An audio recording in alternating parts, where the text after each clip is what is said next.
Hey there. So you're going to want to go to ClassDojo and then sign up. You are going to want to sign up as a teacher and then fill out all your information and log in. But I already have a login, so I'm just going to log in.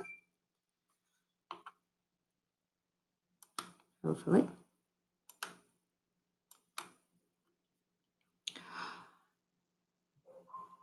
All right, so here are my two classes. So the demo class and this.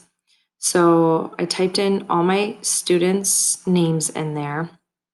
But I want to show you though, portfolio, students can post things specifically just to their own thing that only their parents can see. So that's kind of cool. But class story is where you would want to post things that any parent would want access to. So you can see here when you go to post, you can add a file, you can add a photo. I just add the link. So if you have a link to a website, I just put it right there in the words, then they can click on it, go to it. So you can post all those. You can post multiple photos at a time. So I posted this.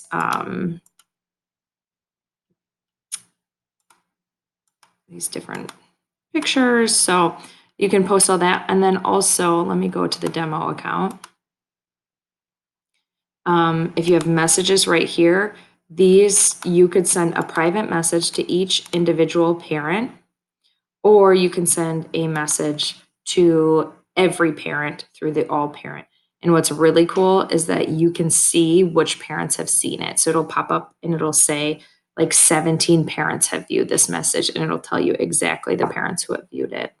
So that's kind of nice to see who's actually getting the information and who's not. So who you might want to follow up with.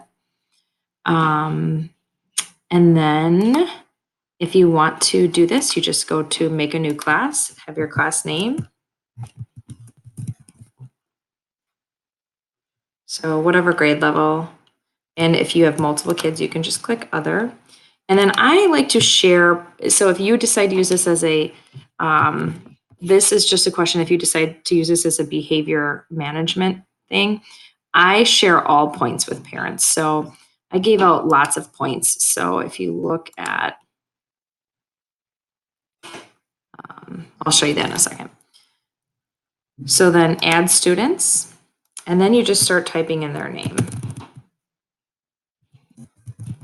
And if there's nothing that pops up for that kid, just click enter, and there they are. And then then later you can print out, it's very user-friendly, print out a note to send home with the parents. But a lot of kids will be in there. So when you just, most of the kids, I bet, because a lot of teachers at your district are using that, will pop up. So I, as a parent, have that for my 3 kids. And what's really cool is all 3 of their teachers use it. And I only have to sign into one parent account, and I get all the information from all 3 teachers in the same interface, which I really appreciate. So hopefully that will get you started, and then I can answer any questions or come in and meet with you guys more. I was just going to show you my class points really quick if you decide to use this in your classroom. So if a student were to click on themselves to give themselves a point for something, you can make all of these different points. So we had a point for being awesome, a point for being funny, somebody who's helping cleaning, empowered learner, and different things. So, but if you wanted to make a specific point, if there's a specific skill that you're working on in class, you can go ahead and create that by adding a skill. You can choose a little icon and then give it a name right there. All right. So hopefully that will get you going for now.